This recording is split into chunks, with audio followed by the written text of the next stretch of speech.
हाय viewers, आज की video में मैं आपको बताने वाली हूँ कि यदि आपके विरुद्ध किसी ने डोमेस्टिक वायलेंस का केस किया है और वो बिल्कुल निराधार है, उनके एलिगेशन में कोई ऐसा सब्सटेंस शो नहीं हो रहा है, तो आप क्या करें। इसके पहले के मैंने वीडियो में डोमेस्टिक वायलेंस में मैंने बताया था, कुछ जजमेंट्स मैंने आपके सामने पेश किए थे जिसके अंदर वायलेंस का कोई इंसिडेंस प्रूफ नहीं हो पाया कोर्ट के सामने, तो जज ने उसका एप्लीकेशन ही रिजेक्ट कर दिया और ये कहा कि चूँकि डोमेस्टिक वायलेंस एक्ट का बेस ही वायलेंस है, अगर आपके अगेंस्ट में कोई वायलेंस हुआ ही नहीं है तो आप ये एक्ट के अंदर मेंटेनेंस नहीं ले सकते। आप भले सीआरपीसी के अंदर 125 सीआरपीसी के अंदर मेंटेनेंस मांग सकते हो खुद के लिए, खुद के बच्चों के लिए, लेकिन डोमेस्टिक वायलेंस के अंदर अगर आप मेंटेनेंस मांग रहे हो तो उसका बेस है कि आपको वो वायलेंस प्रूव करना पड़ेगा। ये मैंने इससे पहले वाली वीडियो में बताया था, जिसका लिंक मैंने डिस्क्रिप्शन बॉक्स में डाल दिया है, आप इसे प्लीज़ ज़रूर चेक कीजिएगा। लेकिन इसमें एक और स्टेप आगे बढ़ के मैं आपको बताना चाहती हूँ कि अगर इस तरीके से कोई झूठा निराधार केस अगर फाइल हुआ है जो प्राइमा फेसी दिख रहा है कि इसमें कोई बेस ही नहीं है, इसका कोई सब्सटेंस ही नहीं है, स्टैंड ही नहीं करता आपके खिलाफ, तो ऐसे केस में क्यों पूरे केस को लड़ना, 5 साल 6 साल 12 साल क्यों केस में लगाना। उसे अभी इसी वक्त फिनिश कर दीजिए, ख़त्म कर दीजिए हाई कोर्ट में जाकर। अब वो कैसे फिनिश होगा ये मैं आपको अपने इस वीडियो में बताऊंगी, इसीलिए मेरा चैनल ऑनलाइन लीगल इन्फॉर्मेशन ज़रूर सब्सक्राइब कीजिएगा, मेरे वीडियो को लाइक कीजिएगा और उसे फॉरवर्ड ज़रूर कीजिएगा। तो व्यूअर्स, मैं अपने सपोर्ट में एक बहुत ही अच्छा सुप्रीम कोर्ट का जजमेंट लाई हूँ। ये सुप्रीम कोर्ट का जजमेंट हाल ही में पास हुआ है 2020 में, जिसका डिस्क्रिप्शन आप इस वक्त मेरे स्क्रीन पर देख रहे होंगे। इस मैटर के अंदर क्या हुआ कि जो वाइफ थी उसने हस्बैंड को, हस्बैंड के माँ बाप को यानी कि खुद के सास ससुर को और ससुर के भाई और उसके फैमिली को भी इन्वॉल्व कर दिया। कुल 14 पार्टियां उसने इस केस के अंदर बनाई और डीवी का केस फाइल कर दिया। वो मैटर लोअर कोर्ट में चल रहा था। हस्बैंड ने उसे क्वैश करने के लिए, चूंकि इसके अंदर बहुत सारे एलिगेशन, फेक एलिगेशन थे, हस्बैंड ने जाके फाइल कर दिया हाई कोर्ट के अंदर क्वैशिंग प्रोसीडिंग। जी हाँ व्यूअर्स, क्वैश यानी कि मैटर जो है वो बिल्कुल निराधार है, इस मैटर के अंदर हमारा कोई भी इन्वॉल्वमेंट शो नहीं हो रहा है, इसीलिए इस मैटर को ख़त्म कर दिया जाए, इसी स्टेज पर रोक दिया जाए, इसमें एविडेंस चला के कोई फ़ायदा नहीं है, इसे कहते हैं क्वैशिंग प्रोसीडिंग। इसके ऊपर भी मैंने वीडियो बनाया हुआ है, आप उसका लिंक जो है मैंने डिस्क्रिप्शन बॉक्स में डाल दिया है, आप प्लीज़ उसे भी चेक कीजिएगा कि क्वैशिंग प्रोसीडिंग बोलते किसे हैं। फिर भी मैं आपको बता देती हूँ, क्वैशिंग प्रोसीडिंग का मतलब है कि हाई कोर्ट हम ये अपील करते हैं कि आपके नीचे वाले जो कोर्ट्स हैं, स्पेशली मजिस्ट्रेट कोर्ट है, उसके सामने जो मैटर चल रहा है उसमें कोई भी एलिगेशन जो है वो प्राइमा फेसी शो नहीं हो रहा है, इसीलिए उसे क्वैश कर दिया जाए, ख़त्म कर दिया जाए, इसे कहते हैं क्वैशिंग प्रोसीडिंग। तो ये क्वैशिंग प्रोसीडिंग जो है वो हस्बैंड ने हाई कोर्ट के अंदर डाला था, लेकिन हाई कोर्ट ने वो क्वैशिंग प्रोसीडिंग रिजेक्ट कर दिया। अब हस्बैंड ने सुप्रीम कोर्ट में सेम प्रोसीडिंग डाला और ये कहा कि भाई इसकी बेसलेस एलिगेशन है, इसीलिए इसे क्वैश कर दिया जाए, और हाई कोर्ट ने जो है बहुत सारी चीज़ों को कंसीडर नहीं किया। तो इसके अंदर सुप्रीम कोर्ट ने एक बहुत ही बारीकियां ली है, बारीकियों को कंसीडर किया गया है।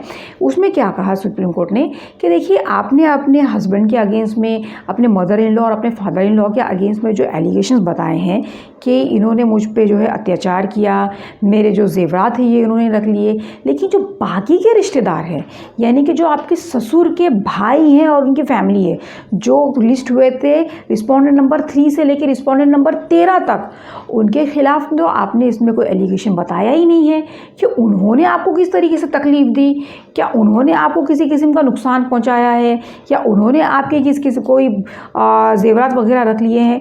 ऐसा आपने कोई एलिगेशन इसके अंदर नहीं लगाया। उसके बावजूद भी आपने मॉनिटरी रिलीफ मांग ली under section 20 of domestic violence act के, आपने उनसे पैसे की और कंपनसेशन की डिमांड रखी है।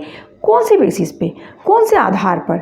इसीलिए हमें ऐसा लगता है कि यहाँ पर इनके अगेंस्ट में, इन लोगों के अगेंस्ट में कोई आधार नज़र नहीं आ रहा, कोई बेस नज़र नहीं आ रहा जिसके बेसिस पर आप जो है उनसे क्लेम कर रही हैं मॉनिटरी रिलीफ। इसीलिए हम ये प्रोसीडिंग को 3 से लेकर 13 के रिस्पोंडेंट के विरुद्ध क्वैश करते हैं, यानी कि अभी ये मैटर चलेगा तो सिर्फ आपके हस्बैंड और आपके सास ससुर के अगेंस्ट में चलेगा, बाकी लोगों के अगेंस्ट में नहीं चलेगा। देखिए व्यूअर्स, इसके अंदर थोड़ी सी मिसअंडरस्टैंडिंग हो जाती है।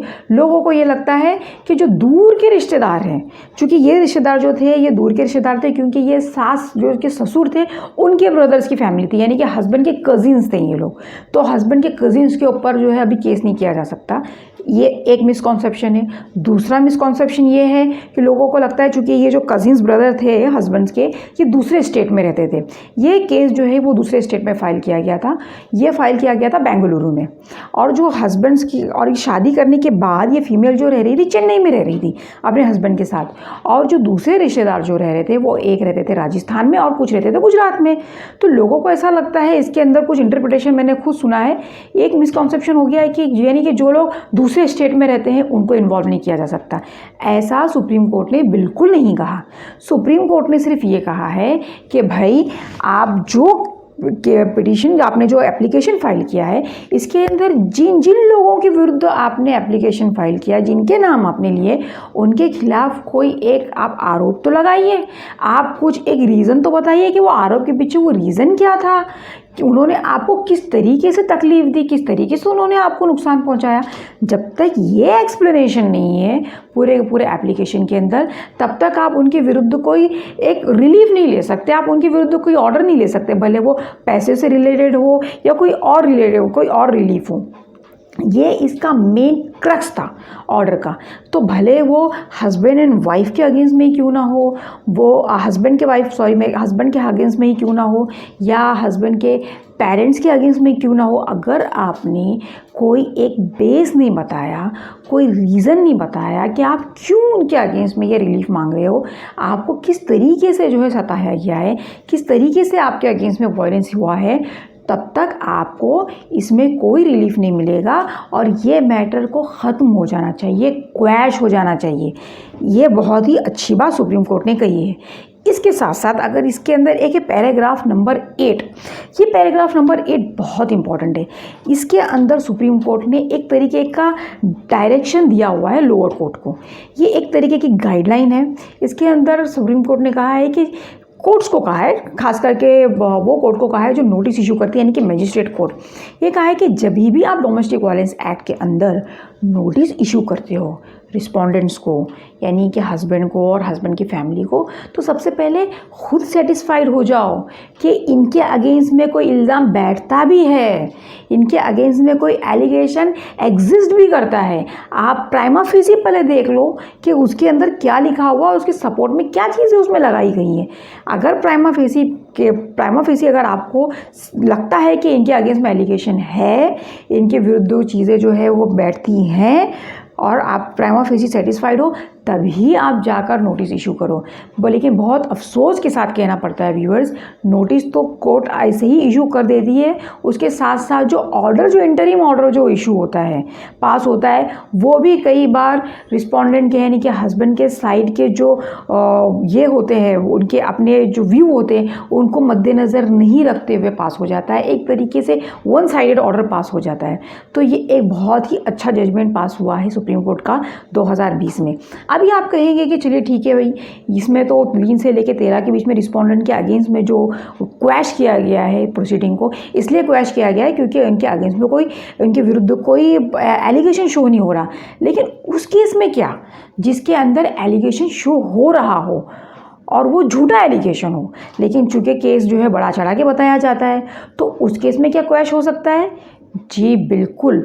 अगर उसके अंदर हम ये शो कर पाएँ, प्राइमा फेसी तौर पे ये बता पाएँ कि ये एलिगेशन जैसे अभी मैंने बताया ये निराधार है, इसके अंदर कोई सब्सटेंस जो है, उसके अंदर कोई उसकी कोई बुनियाद ही नहीं है, तो बिल्कुल हस्बैंड के अगेंस्ट में, उसके पेरेंट्स के अगेंस्ट में प्रोसीडिंग क्वैश हो सकती है।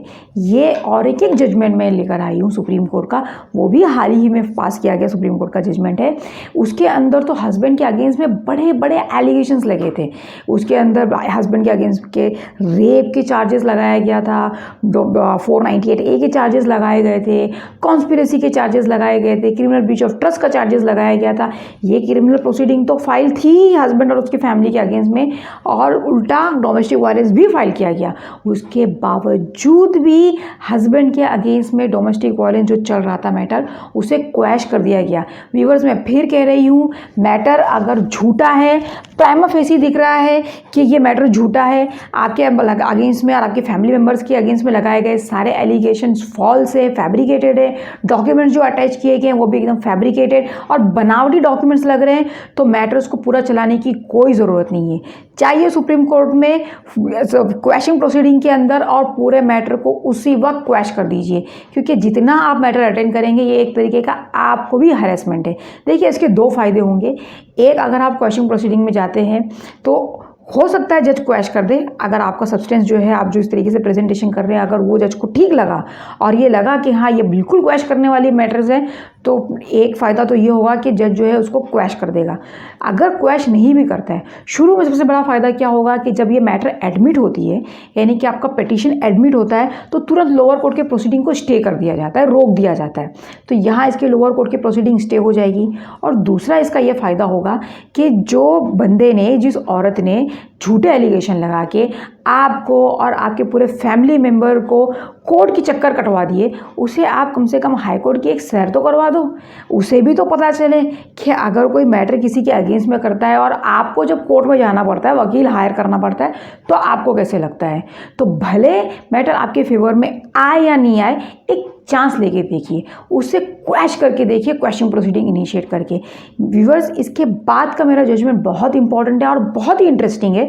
वो भी सुप्रीम कोर्ट का जजमेंट है, जिसके अंदर बहुत ही बड़े बड़े और भारी भरकम एलिगेशन लगाए गए हस्बैंड पे, लेकिन उसके बावजूद भी वो मैटर क्वैश हो गया, ख़त्म हो गया। शुरू में ही कोई मैटर लंबा चला नहीं, कोई एविडेंस नहीं आया, ना किसी का क्रॉस हुआ, शुरू में ही प्राइमा फेसी देखकर सुप्रीम कोर्ट के, हमारे हिंदुस्तान की सबसे बड़ी कोर्ट ने डोमेस्टिक वायलेंस एप्लीकेशन को क्वैश कर दिया, ख़त्म कर दिया। इसीलिए मेरा आधा वीडियो ज़रूर देखिएगा। Thank you so much.